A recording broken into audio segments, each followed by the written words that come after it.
அடுத்தப்புறமா என்னன்னு பார்த்தீங்கன்னா, இப்போ காவேரி வந்து விஜய் வீட்ல சாப்பிட்டுட்டு கிளம்புறாங்க. அவங்க வீட்டுக்கு போனதும் அதையே யோசிச்சுட்ருக்காங்க. இன்னைக்கு எபிசோட்லயே கொண்டு வந்திருப்பாங்க. சாரதாம்மா வந்து விஜய் கிட்ட, "நாளைக்கு காவேரி பர்த்டே இருக்கு. ஸோ நீங்களும் பாப்பாவும் கண்டிப்பா பர்த்டேல கலந்துக்கணும்னு" சொல்றாங்க. "இதெல்லாம் நீங்க சொல்லவா வேணும்?" அப்படின்னு சொல்லி நம்ம விஜயும் சொல்லிடுறாரு. எல்லாருக்குமே தெரிஞ்ச ஒரு விஷயம் தான். விஜய் வந்து காவேரி பர்த்டேவ வந்து செலிப்ரேட் பண்ண போறாரு. காவேரி பர்த்டேக்கு பார்த்தீங்கன்னா, கங்கா, யமுனா எல்லாருமே வராங்க. வந்து பெருசா செலிப்ரேட் பண்ணிட்டு இருக்காங்க. அப்போ பார்த்தீங்கன்னா, காவேரிக்கு இன்னும் வந்து சந்தேகம் வந்து அதிகமாகுது. ஆனாலும் ஃபர்ஸ்ட்டு வந்து விஜய் மேல ஒரு அபிப்பிராயமே இல்லாம இருந்தாங்க காவேரி. இப்போ விஜய் வீட்டுக்கு போயிட்டு வந்ததுனால, தன் ஒய்ஃபை எவ்வளோ நேசிக்கிறாங்க, குழந்தைங்கள எவ்வளோ நேசிக்கிறாரு, ஃபேமிலிய எவ்வளோ லவ் பண்றாரு அப்படின்ற விஷயம் வந்து காவேரி புரிஞ்சுக்கிறாங்க. "தன்கிட்ட மட்டும் ஏன் இப்படி பண்றாரு?" அப்படின்ற மாரி தான் யோசிச்சுட்டு இருக்காங்க. நம்மள சுத்தி ஏதோ நடக்குது அப்படின்ற மாரி.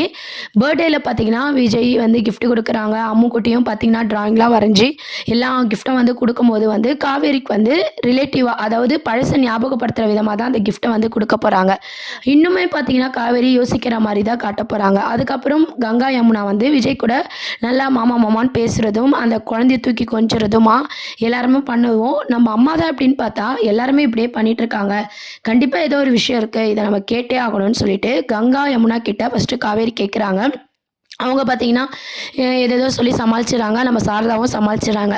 சரி, நம்ம இந்த விஷயத்த விஜய்கிட்டயே கேட்கலாம் அப்படின்ற மாரி காவேரி முடிவெடுக்குறாங்க. இந்த பர்த்டேஸ் செலிப்ரேஷன்லாம் முடிஞ்சதுக்கப்புறம் பார்த்தீங்கன்னா, ராகவ் பசுபதி பையன் இருக்காங்க இல்லையா? அவரு பார்த்தீங்கன்னா, ஒரு என்ட்ரி ஆகுறாரு. என்ட்ரி ஆகி என்ன பண்ணாருன்னா, ஒரு வில்லத்தனம் பண்ண போறாரு. அதில நம்ம விஜயோட ஃபைட் சீனும் அப்கமிங் ப்ரோமோவா கொண்டு வராங்க.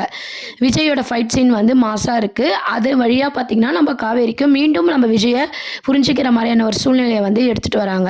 இதுக்கப்புறம் பார்த்தீங்கன்னா, காவேரியும் கொஞ்சம் கொஞ்சமா விஜய புரிஞ்சுக்கிற மாரியான எபிசோட்ஸ் தான் வந்து மேக் பண்ண போறாங்க. பர்த்டே செலிப்ரேஷன் முடிஞ்சு, அடுத்து எல்லாரும் எதிர்பார்த்த ஃபைட் சீனும் வந்து அப்கமிங் ப்ரோமோவா இருக்கு. இத பத்தி உங்க கருத்துக்கள கீழ கமெண்ட் செக்ஷன் சொல்லுங்க. சேனல மறக்காம சப்ஸ்கிரைப் பண்ணுங்க ஃப்ரெண்ட்ஸ். Thank you.